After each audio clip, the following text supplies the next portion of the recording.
स्वामी प्रसाद मौर्य रामचरितमानस विवाद पर एक के बाद एक टिप्पणी कर रहे हैं और कई ट्वीट भी कर रहे हैं और इन चौपाइयों को हटाने की मांग कर रहे हैं।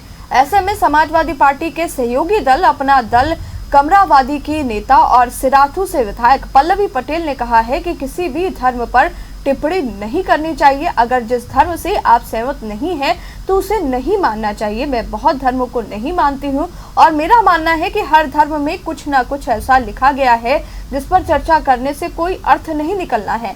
अगर सामाजिक चेतना लाना है तो शब्द हटाने नहीं पड़ेंगे, उस मानसिकता को दिमाग से हटाना होगा। देखिए पल्लवी पटेल से खास बातचीत। स्वामी प्रसाद मौर्य ने जैसे ही रामचरितमानस पर टिप्पणी की, वैसे उत्तर प्रदेश के साथ देश के अलग अलग हिस्सों में इसको लेकर राजनीति तेज हो गई है। जो सामाजिक संगठन है, खासकर जो पिछड़े और दलित समाज के नेता हैं, जो सामाजिक संगठन है, जो भारतीय जनता पार्टी की विचारधारा से मेल नहीं रखते हैं, उनकी विचारधारा भाजपा की नहीं है, वो लगातार इस पर सवाल खड़े कर रहे हैं। हमारे साथ केशव प्रसाद मौर्य को विधानसभा चुनाव में हराने के बाद उत्तर प्रदेश की राजनीति में एक अलग पहचान बनाने वाली पल्लवी पटेल जी हैं। हम इनसे आज बातचीत करेंगे और जानेंगे कि लगातार जो स्वामी प्रसाद मौर्य के बयान के बाद रामचरितमानस पर राजनीति हो रही है, उस पर इनका क्या कुछ रुख है और ये उसको किस तरह से देखती हैं। पल्लवी जी, बहुत बहुत स्वागत है आपका। जिस तरह से राजनीति हो रही रामचरितमानस पर, आप किस तरह से देखती हैं इसको? देखिए, सबसे पहले तो किसी भी धर्म के बारे में, दूसरे धर्म के बारे में बात नहीं होनी चाहिए।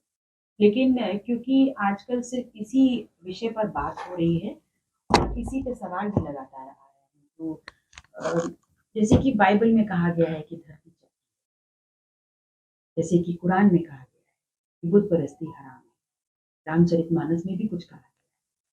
तो जिन चीज़ों से मैं इत्तेफाक नहीं रखती, मैं उन चीज़ों के बारे में चर्चा नहीं करती। और मेरा ये मानना है कि कोई भी शब्द हटाने या जोड़ने से वो बदलाव नहीं आता जिसकी अपेक्षा की जाती है। कैसा बदलाव? देखिए, अगर बात शूद्र शब्द को लेके हो रही है या शूद्र समाज को लेके, तो सिर्फ शूद्र शब्द हटा देने से या कोई भी और शब्द हटा देने से या जोड़ देने से बदलाव नहीं आता। शूद्र शब्द और उसके साथ जो जुड़ी हुई लोगों के दिमाग में एक मानसिकता और एक भाव है, ऐसा आंदोलन खड़ा होना चाहिए कि लोगों के दिमाग से वो भाव हट जाए समाज में, और हम उनको भी वही अवसर दे पाए ताकि उनके पास भी शिक्षा हो, समृद्धि हो, स्वास्थ्य सुविधाएं हो, रोजगार हो। क्या चर्चा पल्लवी जी उस पर होनी चाहिए जो आप बात कर रही हैं? जी बिल्कुल, बात तो इसी बात की होनी चाहिए, क्योंकि अगर हम चाहते हैं कि भारत विश्व गुरु बने, तो विश्व गुरु बनेगा ही तभी जब हम शिक्षा के लिए बात करेंगे, रोजगार के लिए बात करेंगे, स्वास्थ्य सुविधाओं के लिए बात करेंगे और हर हाथ में, हर जेब में कमाई हुई। लेकिन बात तो रामचरितमानस की चौपाइयों पर हो रही, ढोल गवार शूद्र पशु नारी सकल ताड़ना के अधिकारी, और पूजे विप्र सकल गुणहीना शूद्र न पूजे गुण प्रवीणा। तो इस तरह की जो चौपाइयां हैं, क्या आपको लगता है कि ये चौपाइयां जिस तरह से वास्तविक अर्थ स्वामी प्रसाद मौर्य जी बता रहे हैं कि इसका अर्थ ये है, लेकिन आप भी अवधी भाषा से संबंध रखती हैं और आपके परिवार की राजनीति अवधी क्षेत्र से शुरू हुई थी, लोग कहते हैं कमेरों की बड़ी संख्या है, तो क्या उस अवधी भाषा को आधार माना जाए या स्वामी प्रसाद मौर्य को आधार माना जाए? देखिए, आधार इस बात को माना जाए कि आप किसी के दिमाग में आपके लिए हीन भावना नहीं होनी।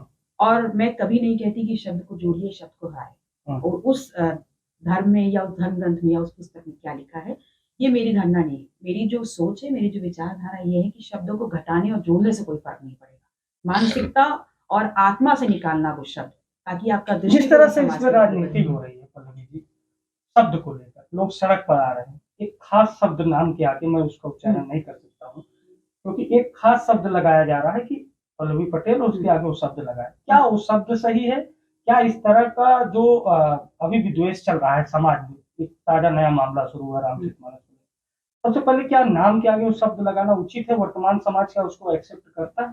देखिए, अपनी पहचान क्या छुपाना, शूद्र तो मैं हूँ ही, लेकिन मेरा ऑब्जेक्शन इस बात पे नहीं है कि आप मुझे शूद्र कहें। मेरा ऑब्जेक्शन इस बात पे है, या मेरा विरोध इस बात का है कि शूद्र शब्द के नाम पर जो उससे जुड़ी हुई भावना आपके दिमाग में है, उस पे मेरा ऑब्जेक्शन। और मैं ऐसा आंदोलन खड़ा करना चाहती हूँ, या इस देश में ऐसा आंदोलन होना चाहिए कि शूद्र भले आप हमको बुलाएं, लेकिन जो हीन भावना से ग्रसित होकर के आप हमारा शोषण कर रहे हैं, वो नहीं होना चाहिए। क्या आपको ये लगता है कि जैसे मोहन भागवत ने कहा है कि जातियां ब्राह्मणों ने बनाई, मतलब कहते हैं कि गीता में भगवान कृष्ण ने ही वर्ण का विस्तार कर दिया था, इस पर आप क्या किस तरह से देखती हैं? और मेरा एक सवाल है कि अगर स्वामी प्रसाद मौर्य का विरोध हो रहा है, मोहन भागवत पर क्यों सवाल है? देखिए, संघ प्रमुख मोहन भागवत जी से कभी मिलने का मुझे मौका नहीं मिला।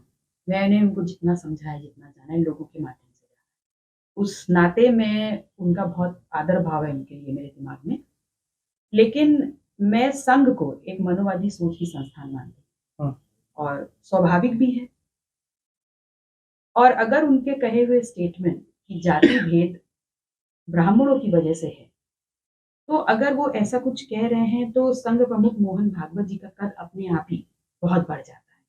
लेकिन अगर उनकी नहीं, ये वास्तविकता है या राजनीति? नहीं, देखिए, अगर उनकी कही हुई बात सार्थक रूप में देखने को मिल जाती है तब तो ठीक है, अन्यथा उसको पचा पाना कठिन है। तो चलते चलते आपसे ये सवाल है कि स्वामी प्रसाद मौर्य जी ने जिस तरह से टिप्पणी की, क्या आपको ये उचित लगता है कि समाज में वो भाई 5% हो, 7% हो, उसकी संख्या कितनी भी हो, उसको टारगेट करके या व्यक्तिगत उसको गालियां देकर राजनीति को आगे बढ़ाना, क्या ये उचित है समाज के एक वर्ग को गाली देकर? क्योंकि प्रदेश अध्यक्ष बीजेपी के भूपेंद्र चौधरी ने भी कहा कि अब वो दिन नहीं रहे कि आप समाज के चुनिंदा लोगों को गाली देकर राजनीति कर लेंगे। तो क्या जो आप मुद्दे उठा रहे हैं, शिक्षा, स्वास्थ्य, वो जरूरी है या फिर उस तरह की चौपाइयों और धर्म ग्रंथ पर बैन लगाना जरूरी है?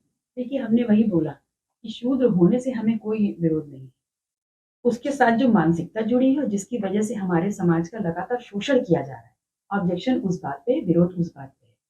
तो अगर वैसा नहीं होगा और हमें शिक्षा मिलेगी, रोजगार मिलेगा, सम्मान मिलेगा, समृद्धि मिलेगी, तो फिर हमें किस बात का आप किस धर्म को मानती हैं? लोग बड़ा सवाल पूछ रहे हैं। देखिए, मैं बौद्ध धर्म को मानती हूँ। बौद्ध धर्म। तो रामचरितमानस के बारे में आप क्या सोचती हैं? क्योंकि वहां पर मेरा ये मानना है कि जो चीजें जो आपको संतुष्ट ना कर पाए, उसका क्या विरोध और उसको क्या मानना। मतलब विरोध नहीं करना चाहिए। मैं मानती ही नहीं हूँ तो विरोध क्यों करूंगी? आप नहीं मानते? तो देखिए, ये हमारे साथ पल्लवी पटेल हैं जिन्होंने बातचीत की रामचरितमानस विवाद पर। बहुत शालीनता से इन्होंने बताया कि जिसको हम नहीं मानते हैं उस पर टिप्पणी नहीं करनी चाहिए। हालांकि लगातार इस पर टिप्पणी हो रही है, चाहे सपा का खेमा हो या बीजेपी का खेमा हो, हर कोई इस पर वार पलटवार कर रहा है। अब देखने वाली बात ये होगी कि पल्लवी पटेल के इस बयान के बाद क्या राजनीति नया मोड़ लेती है। लखनऊ से वीडियो जर्नलिस्ट शुभम उपाध्याय के साथ अभिषेक। अगर आपको हमारा वीडियो पसंद आया हो तो हमें लाइक करें, सब्सक्राइब करें और ज्यादा से ज्यादा शेयर करें। और हाँ, बेल आइकॉन दबाना ना भूलें ताकि हर खबर का अपडेट आप तक पहुंचे तुरंत। आप हमें इंस्टा, ट्विटर और फेसबुक पर भी फॉलो कर सकते हैं। हमारी आईडी है @JMT News।